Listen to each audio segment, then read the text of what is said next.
This is Dr. Bill Mounce in his teaching on the Sermon on the Mount. This is session number 15, Matthew chapter 7, verses 7 and following, persistence in prayer and series of twos.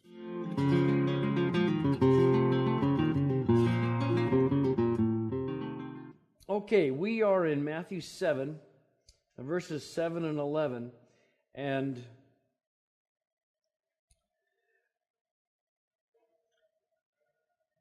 this is the end of the first half, and this is kind of like the earlier passage where we talked about with the dogs and the pearls.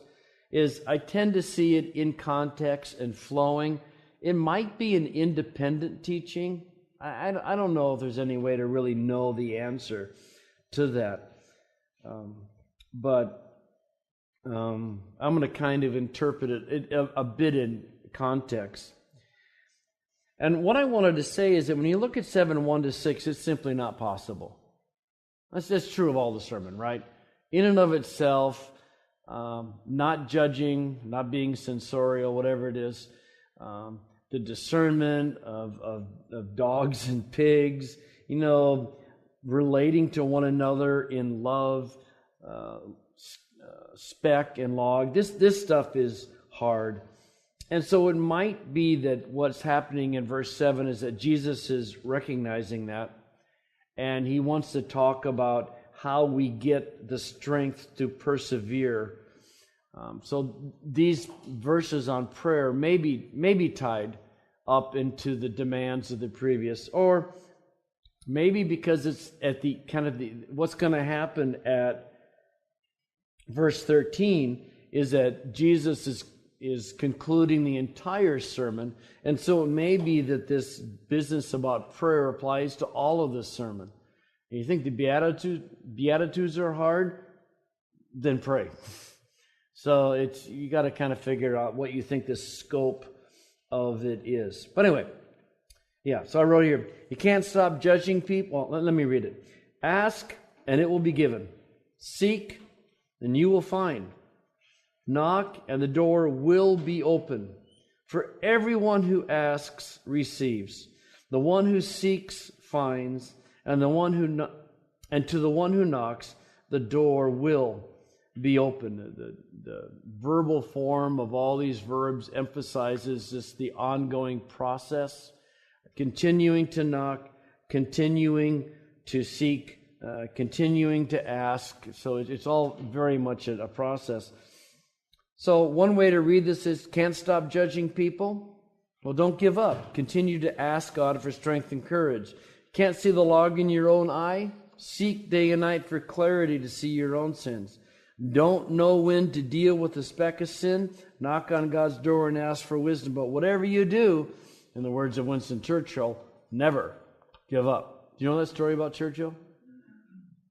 He was asked to go to a grade school that I guess he had been at earlier, I think, is the way the story goes. And the principal got up and just gave this flowering introduction about Winston. This is after the war, about Winston Churchill, and going on and on. And supposedly, Churchill's quotes are really hard to find out whether they really are true or not. A lot of stuff gets attributed to him, like Wayne Gretzky.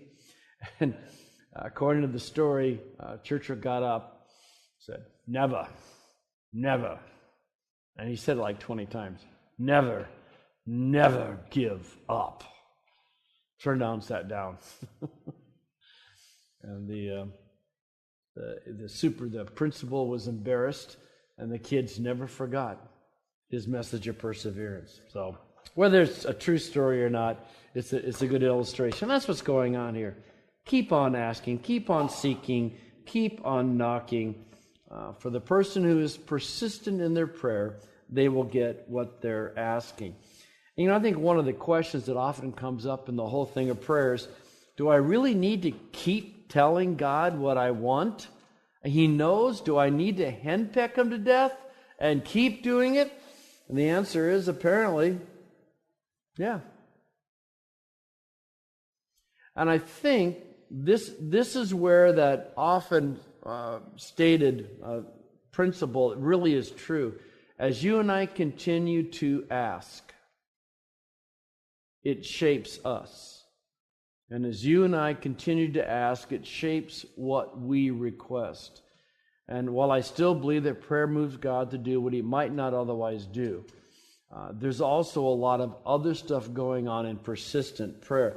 I think the parable in Luke 18 that Jesus taught His disciples to teach them to be persistent, if you kind of try to visualize it, it's a fascinating story. Because remember, this is a culture of shame. If you brought shame on your family, that was the worst thing. If you were shamed in public, if you lost face in public, that's the worst thing. So I've heard different explanations of that, but basically here's a judge sitting in a room, and the widow has a just cause, and he's just ignoring it because she's a widow, and he's a jerk. And in fact, I remember reading one commentary said that probably because she was a woman, she couldn't go into the court. So you keep having this picture of her head popping in and out of the back window, trying to get the judge's attention, yelling at him, "Give me justice, give me justice." What she was doing was shaming him. And finally he says, "I don't fear God or anyone else, but to get this old biddy off my back, I'll finally give her what she needs, what she deserves." And it's a great story. It's one I go to when people want to put too much details in parables. I said, well, if every detail must have meaning in a parable, then God's an unjust judge, and He looks at us as a nag. And of course, that's not the case. But the point is, just as she was persistent and moved the judge to do what was right, so also there's something about our persistence in prayer that moves God to do what He might not otherwise do.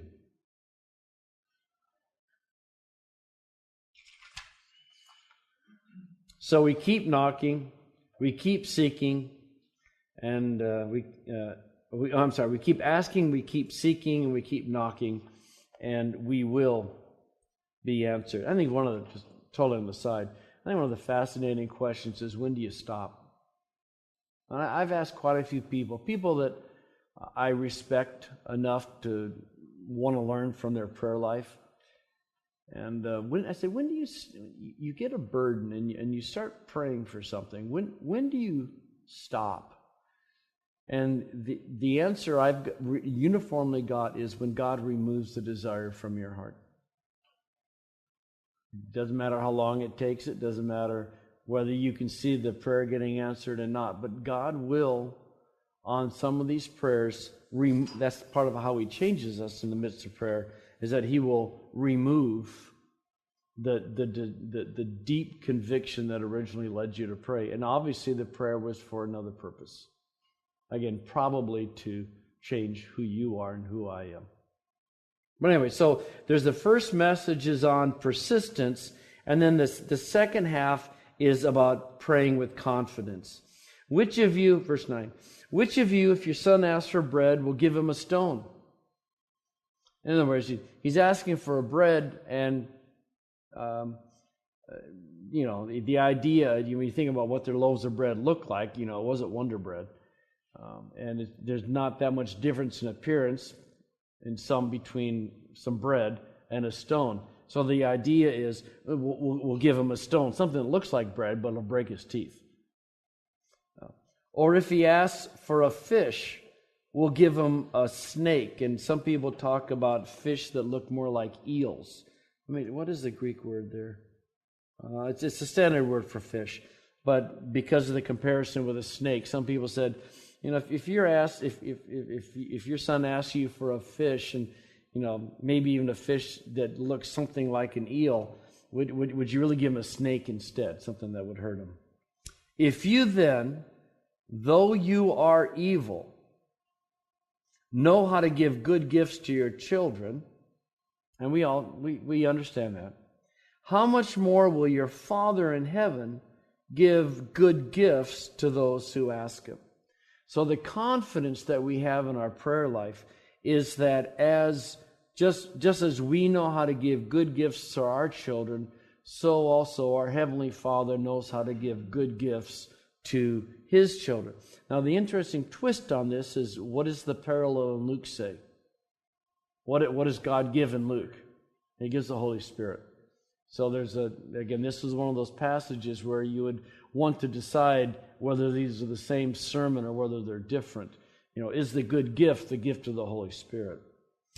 But the point certainly just in Matthew is that we can have confidence in our prayer because God is a Father and He knows how to give good gifts to His children.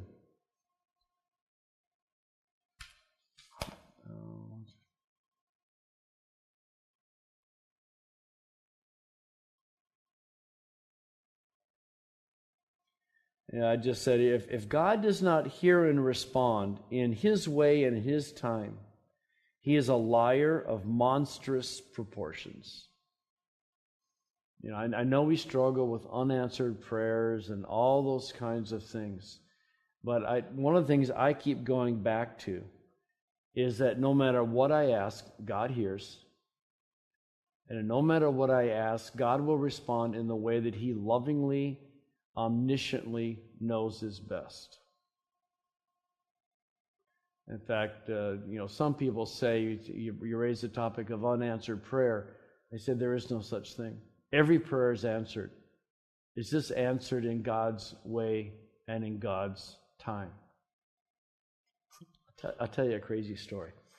We were going to get a dock for up at our cabin. And I was trying to decide where to get the right dock. And I was talking to one of the dock makers, and he was just Gabby, so we talked for a while. And he had been a Top Gun instructor in the Air Force. And he said when he was still flying combat, he said, the amazing thing happened. When I was 12, I really believed that God would give me a wagon. And I prayed and prayed and prayed for a wagon.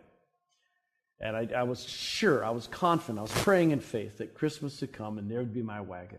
Well, Christmas came and there was no wagon. He goes, okay. So next year Christmas rolls around, he starts praying for his wagon again. Prays, sure he's going to come. Second Christmas goes, no wagon.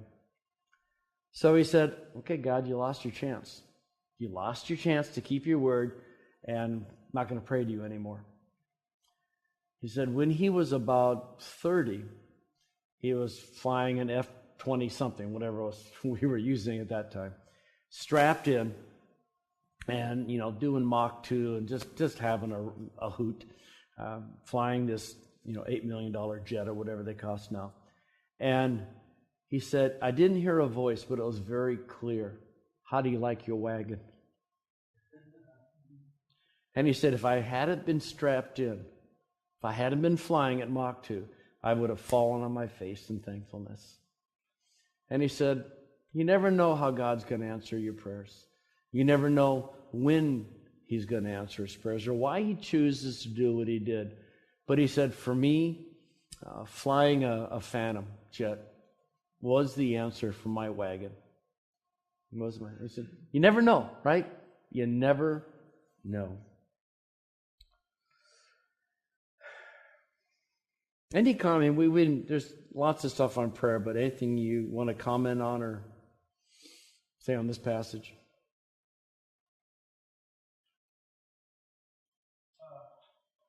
On page 299, Paul says Jesus' primary purpose in this passage is not to teach about prayer that cause persistence in prayer. Rather, this text focuses on appeal to a gracious God for entrance into.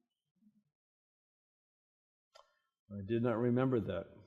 He goes on to say Jesus' intention was to stress that eschatological salvation is a gift granted to disciples who approach God as spiritual beggars. And he quotes cites 5:3.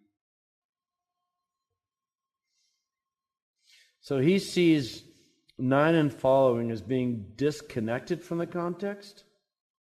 He sees this passage not as a teaching on persistence in prayer, but as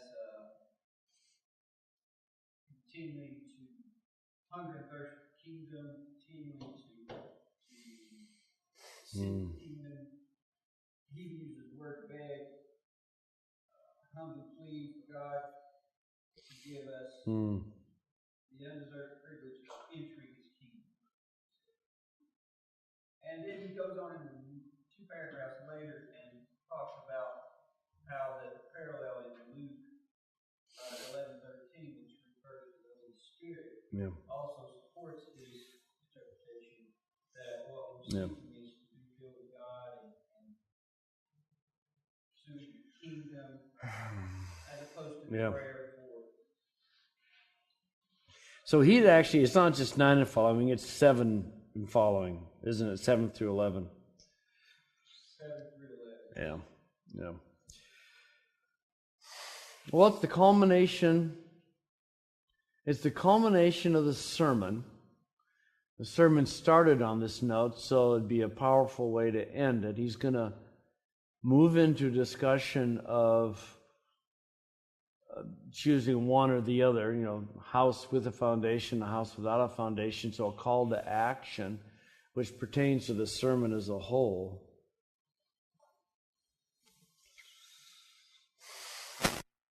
It's just not a natural reading for me. Because it doesn't specify the object of what we were asking. We're told to ask persistently and to ask with confidence.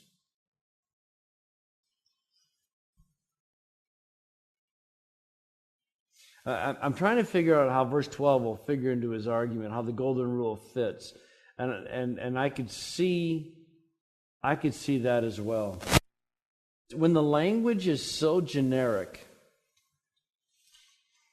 and there's no textual indicators that we're not talking about asking just in general, but asking specifically about the kingdom, that would be the argument against it. By the way, you see what I just did? This is the process I go through when I see something that is not what I think. I'm being honest. I tried to say, okay, what are the arguments that would propel him to that position? And I think it's just kind of a help rather than just kind of blowing something off, but which is my personality, just to blow it off. But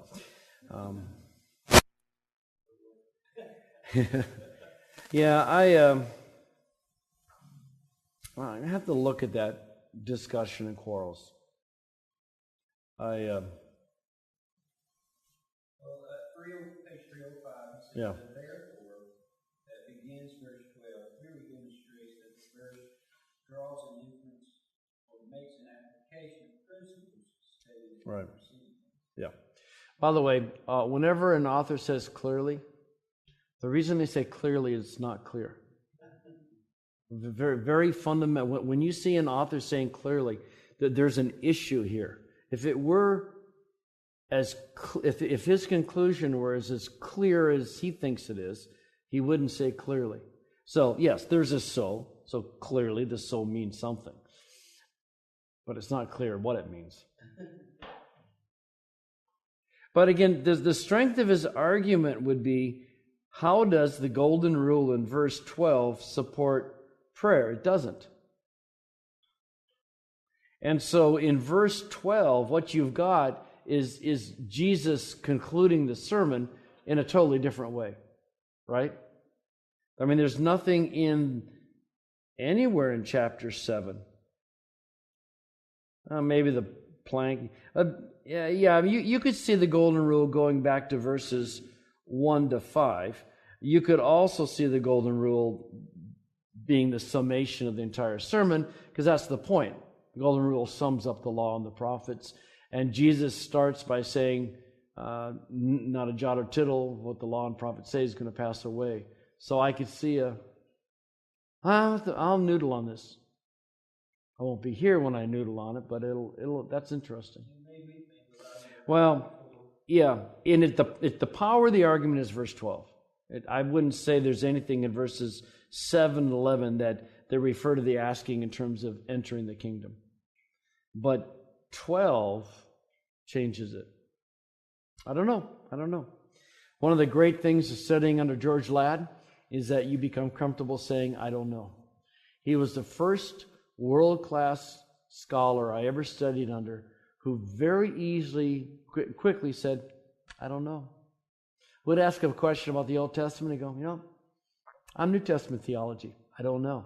He was very comfortable at saying, here's where my focus has been. There's a lot of things I don't know. That's okay. I don't know.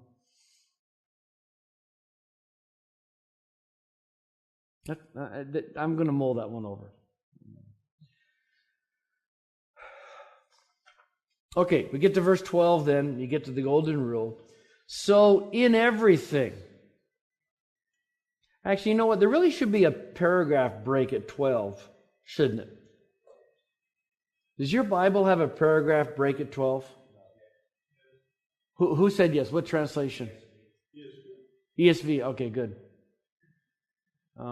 I think I'm going to go argue for a paragraph break at 12 because whatever it applies to, it doesn't apply to verses 9 to 11 only.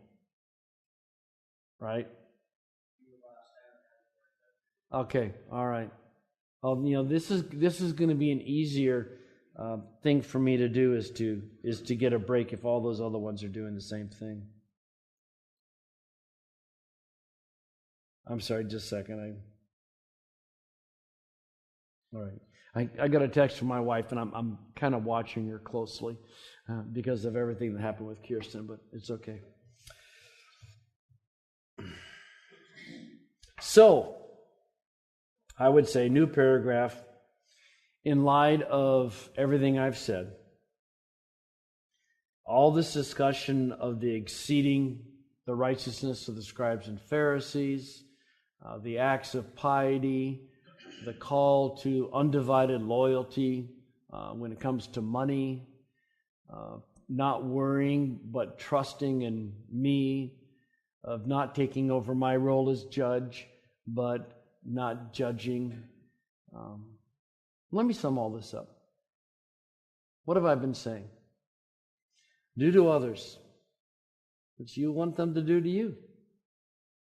If you simply do that, you've summed up, you have fulfilled all of the law and the prophets. Now again, some people, by the way, hook 12 into 7:1-6.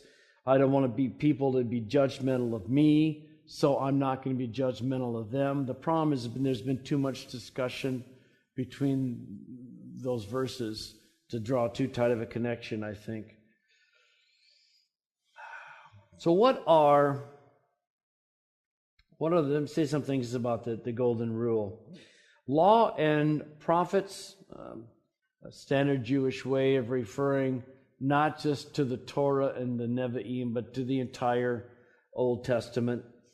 It bookends well, beautifully, as I've said, with the statements positive about the law and the prophets back in 5:17-20, and Jesus fulfilling it and showing us how we can fulfill it in our way as well. This is what deep obedience looks like. Deep obedience is a deep conviction that however I want to be treated, that's how I should be treating others. It's interesting. Golden rule is found all over the place, right? It's not a peculiarly Christian statement, although as far as I know, it's always stated in the negative everywhere else. So Hillel, the rabbi, was asked to summarize the law, and he says, "What is hateful to you, do not do to anyone else." That's the formulation of the golden rule everywhere else you get it. And when you state it negatively, it reduces Christianity to what you don't do. And I think Christianity is much more about what you do. And that Jesus' formulation of it causes for positive actions. There's too many negatives here. Not just not doing bad things, but of doing good things. So the positive formulation of this is very important. And somewhere I read this, maybe in Quarles, about a potential overlap between the greatest commandment and the golden rule. Greatest commandment is love God and love others. So loving God enables you to love your neighbor. You can't truly love your neighbor if you don't love God. But as you love God, you will love your neighbor. What does that love of your neighbor look like? It means you treat them the way you want them to treat you. So it's kind of an interesting commandment, way to think through, how would I join the greatest commandment in the Golden Rule? Actually, I remember seeing that at Saddleback, Rick Warren's church. They have a big glass part of what the first thing you go through when you go into their foyer. He call it a foyer. And as I'm recalling, it's etched in the glass, the Golden Rule and the greatest commandment, and putting them together. It's pretty powerful. But I think it's our love for God that enables us to love others, right? It's our love for God that enables us to treat other people as we want to be treated. We love because God first loved us, right? So there's something about connecting the greatest commandment and the golden rule. One of the most important things I've learned from John Piper is you cannot impart what you don't possess. You cannot love if you cannot love this in this way apart from experiencing the love of God. For Christians, let me just paraphrase it that way. We are able to keep the golden rule. We have experienced God's love in our life. God's love in our life is transformative, and so we learn and we love. Okay? I've been trying to learn not to say okay every other sentence. How have I been doing? Okay? I knew you were going to say that. I should say. Okay, we get to... I don't have another word for and I'm not allowed to say Have you ever been to Toastmasters? You know what Toastmasters is? I'd really encourage every pastor to go to Toastmasters. When we moved to Washougal, we were intent on making sure that no more than half our friends were Christians. We really wanted to cultivate a large group of friends that aren't Christians. And Robin was wanting to speak more, so that's what Toastmasters is all about, learning how to speak. And she has a wonderful chapter of Toastmasters where she goes, they are loving, they are kind, they want the other person to succeed, they will point out issues, not being censorial, in another person's speech, never in a critical way. And I realized that she was getting used, at least to her chapter of Toastmasters, it was, this is the best church I've ever seen. It was everything the church is supposed to be. Everything the church is supposed to be, except for Christ, because you can't talk about him, was the Toastmasters. It was really amazing. But Robin has really cultivated her ability to speak. So when you give your speeches, there's grammarians that are ticking off every grammatical error you mistake. There's one person who does nothing but count how many times you say Now, I don't think I say but they would be ticking off so and okay. That's my kind of verbal pause. But I've watched Robin grow as a public speaker, and I just really, really urge you all, as a way to have non-Christian friends, and as a way to hone your ability to put a talk together, Toastmasters is great. And I hope that you get as good a chapter as Robin has, and it'll be a model for what maybe church will be someday. Anyway, that's my other verbal pause. Anyway, we come to the final section of the Sermon on the Mount, starting at 7:13, and the point is in this is Jesus wants to drive one fundamental point home: the kingdom has to be entered. It's not enough to hear it, but a decision has to be made, an action has to be taken. You have to do something.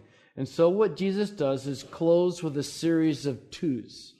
There's a story of the two paths. There's a story of the two kinds of trees. The story of the two houses on different foundations, and there are two destinations or two consequences. So it's a whole series of twos, and each one of these makes a slightly different point, but they're all making the same basic point, is that it's not enough to hear the sermon. You have to make a decision and act. So he begins with the metaphor of the two gates and the roads, and as I'm sure I've mentioned to you, this is a powerful, powerful image. It's the book I'm writing right now is extrapolating out what it means to have a gate and a path. Enter through the narrow gate, for wide is the gate and broad is the road that leads to destruction, and many enter through it. But, and here's a horrible mistranslation on the NIV. It says, but small is the gate. It's the same word. The NIV understands that English tends not to repeat itself. English tends to use synonymous terms to keep variety, and that's what they're doing. But it makes you wonder, well, at first the gate is narrow, and then the gate is small. Is that different? And I'll bet you someday it won't say small. I just bet. But narrow is the gate, and difficult, which is what it should be, difficult the road that leads to life, and only a few find it. Actually, usually when I preach on this, I have to switch to the ESV because the ESV got all these words right. Anyway.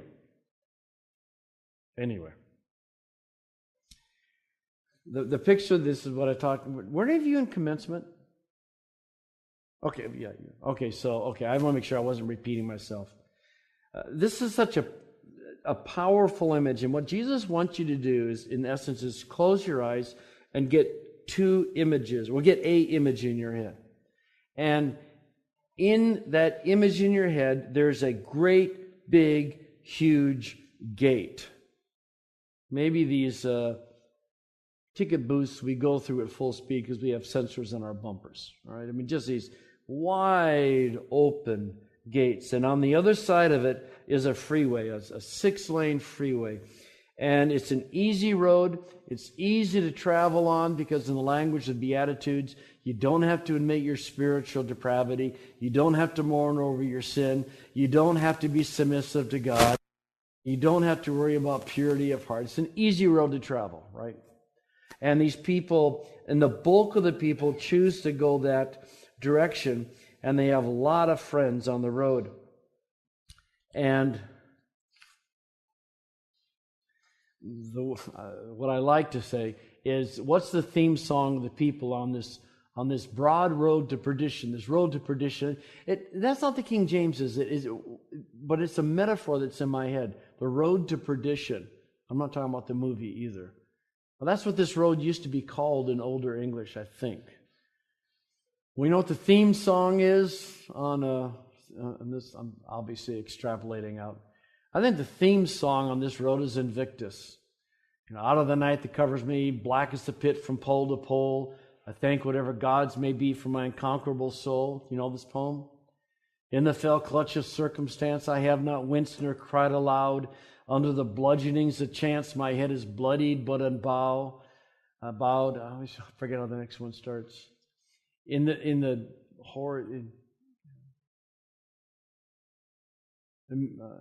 the final line is: it matters not how straight the gate. It matters not how punished. It matters not how. If I get on a roll, I'll say it. How charged with punishments the scrolls. I am the master of my fate. I am the captain of my soul. That's Invictus. And it's when I quote it, and usually I get through it, okay. It's a powerful song because the world's going, yeah, I am the master of my fate. I am the captain of my soul. I don't care in the fell clutches. Oh, that's what I said. I used to keep it with me. Anyway, you go through Invictus and you go, the world says, yeah, that's exactly right. So that's the theme song going down that road. I really blew that illustration, sorry. Anyway, off to the other side, I kind of, in my mind, envision it really kind of off the beaten path, just a a little gate, a very narrow gate, one that's easy to miss, but you can still see it. And you look past it, and it's not just a narrow road; it's a difficult road. They haven't leveled the highway, they haven't leveled the mountains. It's up and down and around and through, and it's a difficult path. And every once in a while, you can see a few bands of traveler on it. But it's going to life, not destruction. And so the theme song is, nothing in my hand I bring, but to thy cross I cling. Right? I mean, it's a totally different song. So Jesus is painting that picture, and it's saying choose. Saying choose. I read about an older preacher, and the preacher wasn't identified, so I don't know who it is. But he referred to the two signposts as the first of the two Beatitudes. It's kind of an interesting picture. And that one post is poverty of spirit, and the other post is mourning. And the gate is Jesus, right? I am the door, Jesus says. And the path to life is going through this very narrow gate. And I like to, again, as I extrapolate out, I tend to think of this gate as a turnstile. You can only go one person at a time. And you can't take any baggage through it. You've got to leave your self-sufficiency. You've got to leave your pride behind. You've got to shed all of that. Because otherwise you can't go through the gate, right? Because the gate is an admission to spiritual depravity and mourning over our sin. But you must go through the gate, one person at a time. Did you ever see the movie For Pete's Sake? It was going around when I was a little kid, and it was, and they had movies back then. Of course, you probably didn't go to movies, but this was actually shown in the church, so somehow that was okay. Never thought about that. Anyway, and Pete was a non-Christian. His wife had become a Christian. And he has this great line in the movie. He goes, well, it's kind of like the family plan. Mom and Dad were Christians. My wife is a Christian. I'm going to get in on the family plan. And the answer is, no, the gate's narrow. One person at a time. There's no family plan involved. And the path on the other side is the path of discipleship. And I just think it is a very, very powerful image, because one of the things I like to point out is that where's life? Life's not on the other side of the gate. Life's at the end of the path. And I want to be careful at pushing Jesus' imagery too far. But the church is full of people, not everyone, but the church is full of people who think that the gate is necessary and the path is optional. I think that is the essence of the problem of the American church. They think that the gate is necessary, but the path is optional. My Uncle George used to say to my dad, Bobby, I'm going to take a front seat on earth and a back seat in heaven. And the answer is, Uncle George, there are no back seats in heaven. You can't do that. You can't get through the gate, get your get out of hell free card, think that you can live any kind of life you want, and somehow you're going to make it into heaven. I do not believe in once saved, always saved. I think it is a horrible statement. I have only heard it except once used as an excuse to sin. I can live any way I want because once saved, always saved. I've heard of preachers preaching, if you just sign the roll book of this church, the good news of the gospel of Jesus Christ is you can live any kind of life you want. Doesn't matter. You're going to go to heaven. And I believe in the perseverance of faith, is how I say it. I don't even really like the doctrine of the perseverance of God. God does persevere, but the way God perseveres, 1 Peter 1, is that He continues to enable us to respond in faith. And so because faith is persistent, because the Holy Spirit is a down payment, the absolute guarantee of the salvation we are going to receive. I don't believe you can lose your salvation. That's why I'll never ultimately be a good Wesleyan. I just don't think the Holy Spirit's going to fail at one of his primary tasks, Ephesians 1. But I do believe that the path is absolutely necessary. In the relationship of justification and sanctification, we dare not keep them too far apart. I understand that in view of Jewish legalism, just in view of Roman Catholicism, there's been historical times in which we had to firmly distinguish justification, how we become right with God, from sanctification, how we experientially become right.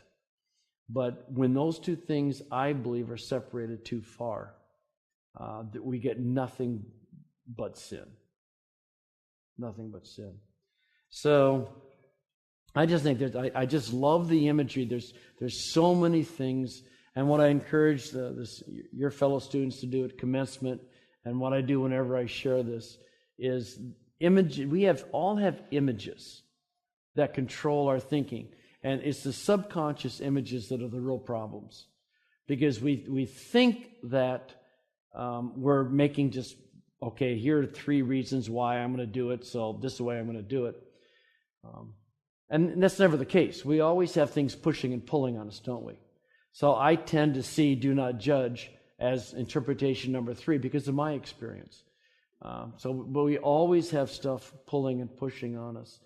But the main example is if you had a sexually abusive father, if your wives had a sexually abusive father or deacon or elder or uncle, it's usually one of those. They have a terrible image of what a father is. And it's almost impossible for them to process our Father who is in heaven. I mean, they can't process it. And they may not know why, but it's the image that is controlling how they're thinking. Whereas if you've had a great dad, a loving father, then when you come to read about the love of our Father God and the Lord's Prayer, you go, yeah, that's easy. And the challenge is, images are so strong that I believe the image for every pastor should be the gate and the path. The Great Commission is evangelism, discipleship. Anyone who says the Great Commission is evangelism needs to read their Bible. There's only one command in the Great Commission. It is to make disciples. It's the only command there is. And you make disciples baptizing and teaching. Baptism is election. Just like that. Baptism is conversion, and teaching is discipleship. And a Great Commission church is both a mile wide and a mile deep.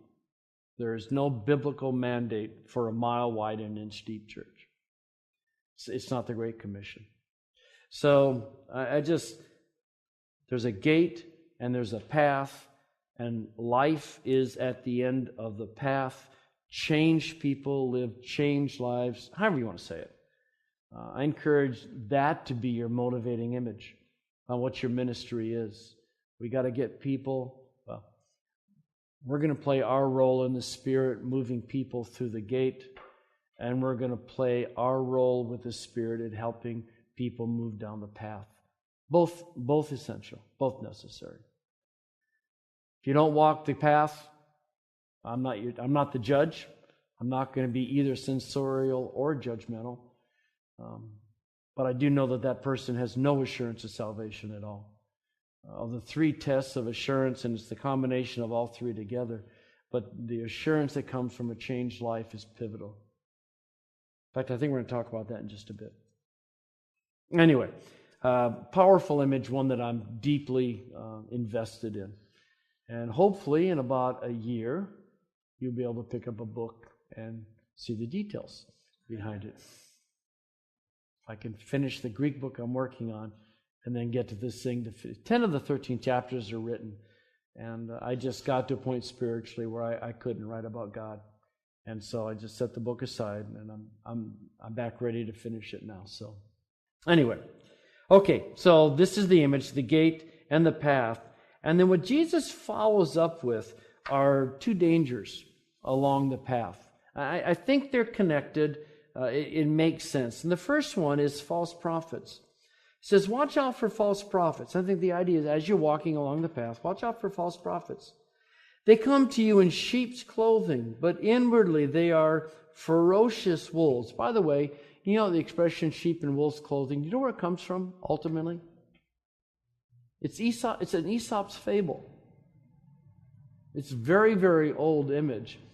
And do you know what happens at the end of Aesop's fable of the wolf in sheep's clothing? Shepherd kills the wolf. So you think about Acts 20, about men arising from our midst, wolves in sheep's clothing, who will take away, if possible, that of the elect. Shepherd's role is to kill the wolf. Just throw that out. So they come into you as sheep's clothing, but inwardly they are ferocious wolves. And then he extrapolates. By their fruit you'll recognize them. In other words, not by what they appear to be, but what they actually produce, their fruit. Do people pick grapes from thorn bushes or figs from thistles? Of course not. Likewise, every good tree bears good fruit, and a bad tree bears bad fruit. Again, don't push the analogy, right? Don't push it. We had a couple of really good orange trees in Southern Cal. Maybe some bad oranges on it, but you don't push the analogy. As a general rule, good trees give good fruit, bad tree bears bad fruit. A good tree cannot bear bad fruit, and a bad tree cannot bear good fruit. And then he adds a warning. Every tree that does not bear good fruit, these would be people not walking the path. Every tree that does not bear good fruit is cut down and thrown into the fire, and thus by their fruit you will recognize them. In other words, as you're walking along the path, you're going to come across false teachers. You're going to come across false prophets. And their fruit is that, and again, you got to read between the lines or whatever you want to call it. These are people who are going to say, like, the gate's not narrow. Like maybe everyone ends up in heaven.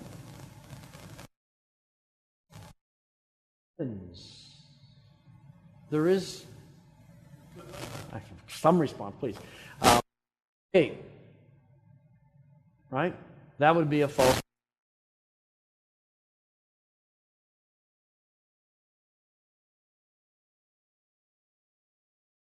Would say, flee. People who say the path is not optional. No, I wouldn't say it too. I would say it strongly.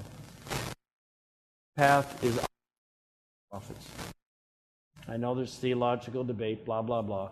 I just think it's... These are people that come into our wearing the clothing, doing all the right things, but appear to be the natural enemy of the sheep. It's interesting in describing the same. 2 Peter 2:1 talks about cowards secretly in. In Jude 4, it's they. And these are people.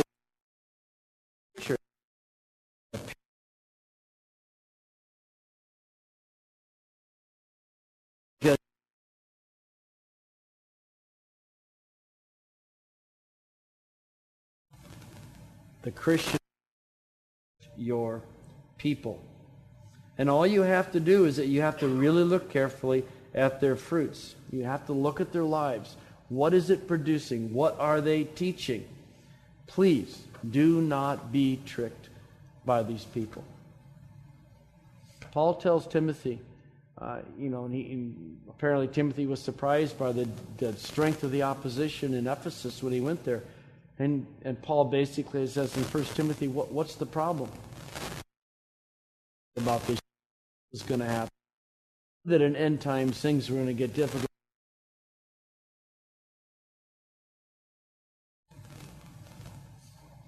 So the first of two dangers is false prophets that we meet along the road.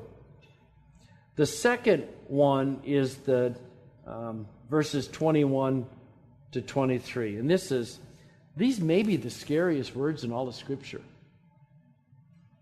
Right? I mean, these are terrifying words. I remember when my daughter first read them, she came home from youth group or something, and she was just flat out scared. Because she thought, well, Daddy, what if this is me? Not everyone who says to me, Lord, Lord, in other words, not anyone who claims to be on the path towards life, not everyone who says to me, Lord, Lord, will enter the kingdom of heaven, but only the one who does the will of my Father who's in heaven. And this goes back beautifully to 5:20, doesn't it? To deep obedience. Your righteousness has to exceed that of the scribes and Pharisees. Now, the only ones going to get into the heaven is those who truly do the will of my Father. Now, the Pharisees obviously aren't doing the will of God. Otherwise, it wouldn't have set up the sermon the way that he did. But what also does not necessarily indicate that a person is doing the will of God? Well, many will say to me on that day, which is the day of judgment, right? Lord, Lord, did we not prophesy in your name? Did we not in your name drive out demons? Did we not in your name perform many miracles? Okay, these are people, and there's no indication that these things weren't true. That's what's scary. So these are people who claim to be prophets, claim to be experts, claim to be miracle workers, and Jesus never refutes that. He simply says, then I will tell them plainly, let me say it so even you can understand, I never knew you. Away from me, you evildoers. So whatever the will of God is, just because we're prophesying and miracle working and exercising, that's not necessarily the deep obedience that Jesus requires. The deep obedience is love your neighbor as yourself.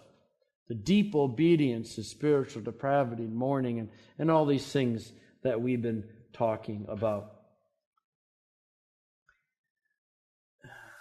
You all read Pilgrim's Progress? Pilgrim's Progress? Yeah. If you haven't, you really should. I've heard it's the second most published book in the history of publishing behind the Bible. Spurgeon read it 104 times. Okay, maybe he figured it out by that time, yeah. There are modernizations of it, but the modernizations usually don't have all the verses that Bunyan put into it. And some of the modernizations skip pretty big chunks of it. So I think it's worth it to get an older one. And the English is really hard to follow, but it's really worth digging your way through. And there's a character in here, and I think his name is Hope. Is that the last character we read about? Is that Hope? No, that's too positive a name. Anyway, Christian, it's an allegory of the Christian life. The man leaves his home, goes through a gate, and is on the road, on the narrow road to the celestial city. And it's a great story. And he meets a character partway through the journey. And he asks him, where's your certificate? And the certificate is something that a Christian gets when he goes through the gate. And the character says, well, I don't have one. Said, well, you have to have one if you're going to get in the celestial city. No, I'll travel the path. I'll be able to get in just fine. And Christian says, no, you're going to have the certificate that you get at the gate. And they part company because Christian's uncomfortable with this person. You get to the end of Christian's life, and again, I should remember the names, but he's with a friend. He's getting ready to cross the river, which is allegorical for death. There's a great scene on, he just gets terrified. He's absolutely terrified to die. It's a crisis of faith, and his friend walks with him. And finally, Christian gets through the river, and he gets on the other side, and there is a party. There's a party waiting for him. And they take him up to the celestial city, and I often think of it like the Wizard of Oz. You know, they knock on the gate, and this little door opens, and the gatekeeper goes, "Where's your certificate?" And Christian hands it to him, and they go in, and the party continues in the celestial city. It's a wonderful story of dying and meeting Christ. Well, that's not the end of the story. The end of the story is this other character that Christian met earlier crosses the river. There's no one to meet him on the other side. And he goes to the gates of the celestial city, and he beats on the door, and finally the door opens, and the grumpy old gatekeeper, at least that's how I hear it, says, "Where's your certificate?" And he says, "I don't have one." And the gatekeeper slams the door, and there's another gate that opens up, and it's right close to the celestial city, and it's the gate to hell. And it opens up, and you hear the demons coming up and grabbing this character and dragging him, screaming and kicking, to hell. And Bunyan, and I've seen different endings of Bunyan, but this is the version that I read. The very end is the gates to hell are right next to the gates to heaven. It's a powerful story. Ignorance, is that his name? Thank you. That's better sense than hope. Yeah. That's a powerful story, that there is a gate we have to go through. We have to have the confession. We have to have the conversion experience, the mountaintop kind of experience, and those are good things. But there's also the path. We have to have both of them together. And if you, the way Bunyan extends the metaphor, if you go around the gate and try to travel the path, or if you travel the path and you fall off the path because you never went through the gate, Reformed, you're not going to make it. You're not going to make it. So it's this combination of going through the gate, being changed to the gate, so that if you are a prophet or an exorcist or a miracle worker, it's not fake. It's part of what it is to walk the narrow, difficult path. By the way, the path's narrow. More importantly, it's difficult, and the Greek word carries the nuance of persecutions, which is why it's difficult. It's a difficult, narrow path because the Christian discipleship is the path of persecution. There are many pits of despair. The first one is the first one that he falls into called the pit of despair. Yeah, he gets through it, and then what often happens to a new Christian? They get discouraged. By the way, did you hear me switch to they when I said that? Yeah, I think so. The person goes through, and they often get discouraged. And so you didn't pick it up either. And what happens? They fall into the pit of despair. They fall into a swamp. The word he uses is more of a swamp word. And God sends along a character into our life to encourage us and to pick us up and to help us get back on the path and to get going. It's a great, great story. But this is a scary passage. But what it means is that the deep obedience that God requires is not necessarily these spectacular feats that will get you on cable television, right? Get you great followings. But those are not necessarily the will of God. The will of God is all the other things that he has specified in the sermon. Again, Jesus is not speaking to the person who's sincerely and humbly, periodically is examining himself or herself, who's alarmed when there's sin. I'm sorry, wait a minute. I'm reading the wrong notes. I didn't think that was right.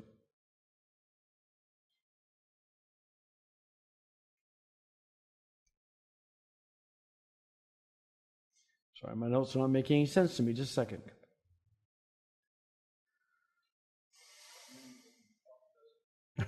I was waiting for that. This passage is not to strike fear in the heart of people who are cognizant of walking the path, who periodically may fail, who stumble, who fall, who get off the path and come back. We call it backsliding. These people are so confident in what they're doing that they're not really aware of what God requires of us, starting with depravity of spirit. So if you have friends that are afraid that they're going to be these people, the fact that they're afraid tells you that they're not. Right? All right. Final judgment. 1, there are those who may have appeared to walk along the narrow path of the kingdom, and as they walk, they've done many spectacular things. On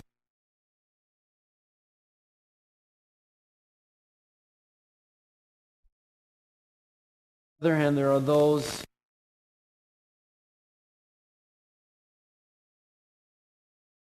and they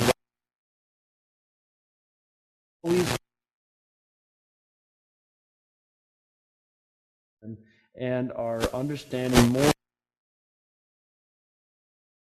They want to be treated. These are everything else in the sermon, not just these spectacular feats. Okay? All right. And then we get to the final point, this famous metaphor of the 2 houses. And therefore, everyone who hears these words of mine and puts them into practice, okay, that's the point, right? You can't just hear it, you've got to do it.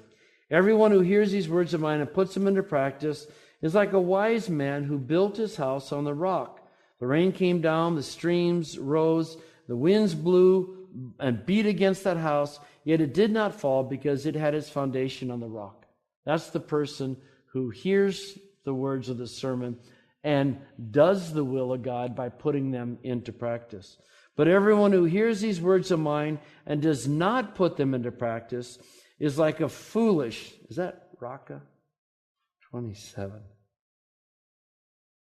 Well, it's more. He's using that third word, more. He's like a foolish man who built his house on sand. The rain came down, the streams rose, and the winds blew and beat against that house, and it fell with a great crash. It doesn't actually say it, but I heard a preacher preach on this a couple of years ago, and it's embellishing the story a bit. But his point was, both the houses looked the same. It doesn't say it, but let's pretend. These 2 houses look the same, don't they? You can't see the foundation. That's the part you can't see. Now they got these 2 houses. It sounds like they were the same, but it's not until the challenges of life come that you find out what it's built on, whether it's got the foundation of hearing and doing the Word of God, or whether it's just listening and not doing. It all depends upon the foundation. And that is the person who will withstand the storms of life. There's a very, very powerful, I wish I knew where it was. It's a YouTube, I think. It's a story that John Piper tells. It's an interview with the man, actually, whose daughter was killed by a driver at an intersection, didn't stop. And when the girl was killed, the father ran over and cried out with the words of Job, the Lord gives, the Lord takes away, blessed be the name of the Lord. And the point that John's making in the YouTube is that you don't just one day cry that out. This is something that you have to prepare for. You have to learn. You have to build a house, right? You have to hear the words of God. You have to do them so that when the storms of life do come, you'll be ready for them. It's really powerful to hear the dad tell the story. But the only way to be able to tell that story is to get ready. So we build our houses, we walk our paths, we love our neighbors as ourselves, we treat others as we want to be treated. We push towards undivided loyalty with God. All the teachings of the sermon. We take His words and we put them into practice so that when the storms of life do come, the house will stand. If we do not do the hard work before, the house won't stand. The house won't stand. There was a news item on a show, I forget exactly what, probably the news, the film clip was available, of houses in Florida that survived Hurricane Andrew. There were whole subdivisions that unfortunately were wiped out, and yet here and there was an occasional house that the roof was secure. And the report was that so many homes had not been built to code, and that the houses, that there were houses that actually had been built to code in that area, that the roof stayed up. Yeah. The shingles stayed nailed down because they were built to code. Yeah, that's a good parallel. Yeah, Hurricane Andrew comes, and some houses are destroyed, some stay. Which ones stayed? Those that are built to code. I'm thinking of the Outer Banks. We were camping with my buddy who's from the Outer Banks area, and this is years ago. And he had a tent. And I said, "Why'd you decide to buy that particular tent?" He goes, "I waited for a really big storm, and then I went out in the Outer Banks to see what tents were still standing. And there was one brand that consistently was still there. The other ones had all been destroyed by the storm." And so that's why I picked this brand. It's storms are going to come, y'all, aren't they? I'm sure they have come for you, or are present, or they will come. And we have to walk the path. It's a path of joy, but it's a difficult path. And it is a path that prepares us for the storms. It's the hearing the Word of God and doing it. So when the storms come, we don't lose our faith, and we're able to encourage others as well. The earthquake in Haiti. Okay. Yeah. Situation. You could go down the street. Some houses, nothing. Yeah. And the ones next to it was miles away. Yeah. Earthquake in Haiti. Houses side by side, some stood, some fell. It's all about the foundation. I mean, we could probably come up with a lot of parallels to emphasize this, but this is what's so wrong with churches that only preach salvation, because they never get anyone past the gate. Storms of life are going to come. There's a reason that 93% of the people, according to Barna, who go through a church conversion experience walk away from their faith. 93%. And that was 10 years ago. When I was pastoring, I lived on Barna. I loved the numbers. It helped give, really? 93. 93% of people who go through a conversion experience, not saying they were or were not really Christians, but they went through the experience, walk away from their faith, walk away from the church. Because they're not ready for the storms. They're not ready for the storms. You can only hear John 3:16 so many times preached. Someone's got to give meat to our people. That would be you.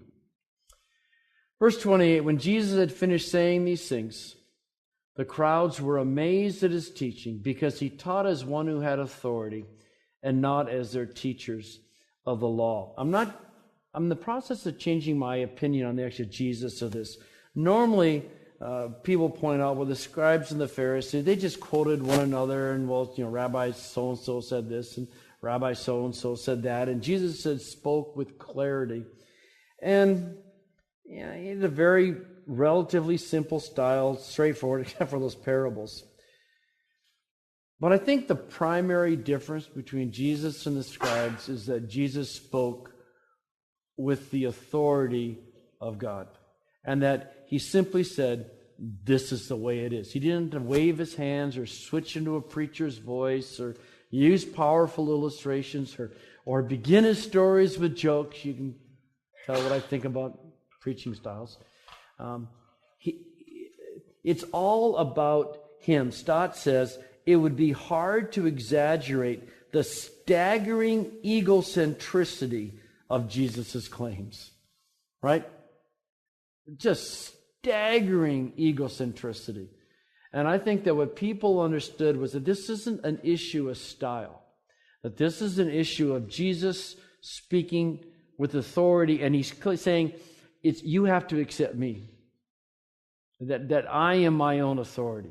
Nothing else gives me authority. I am my authority. You have heard it said, but I tell you. Jesus is claiming the right to pronounce God's blessing in the Beatitude, the right to condemn the religious leaders, the right to reinterpret or to properly interpret the Old Testament. That's the authority that Jesus had. And people saw that there was a difference because there was a difference in him. So let me just conclude with this. That my challenge to you all is, what kind of pastor are you going to be? And what kind of church do you want your church to be? If you're going to be a Beatitude church, probably be a smaller church. It's going to be a challenging church. You're going to understand more clearly that you're at war.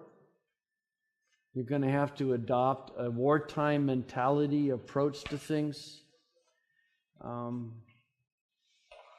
It's a hard road to go. Or you cannot be a Sermon on the Mount kind of church. You cannot be Beatitude kind of people. And you cannot be at war with Satan and not be at war with the evil around you. Why? You could even be a friendly church and just invite people in and lull people into complacency and into hell. I think, the Bible doesn't say this, but I think that every preacher should have to stand at the judgment seat as God passes judgment on every person in your church. Because I can't imagine anything worse than watching one of your parishioners come up to the throne and Jesus says, "Depart from me, you worker of iniquity.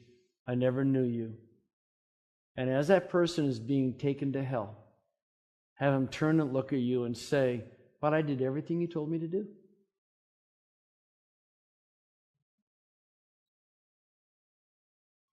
I think that is a motivating image that should give you passion to preach the truth, to preach the whole gospel, to not give in to the whims of so much of the junk that's around us.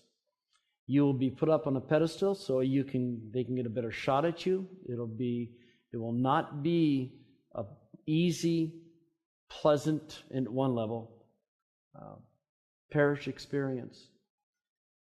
But if we could just get in our mind that the eternal fate of souls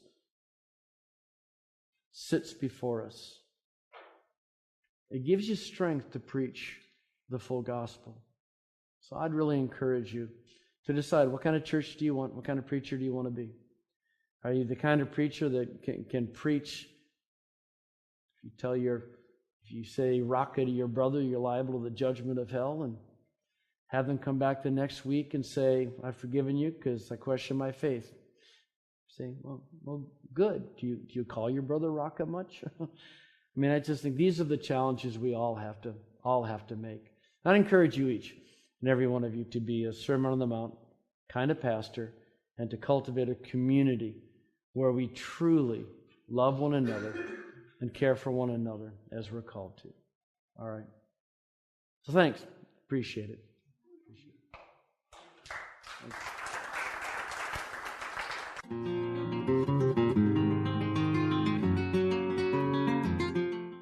This is Dr. Bill Mounce in his teaching on the Sermon on the Mount. This is session number 15, Matthew chapter 7, verses 7 and following, persistence in prayer, and series of twos.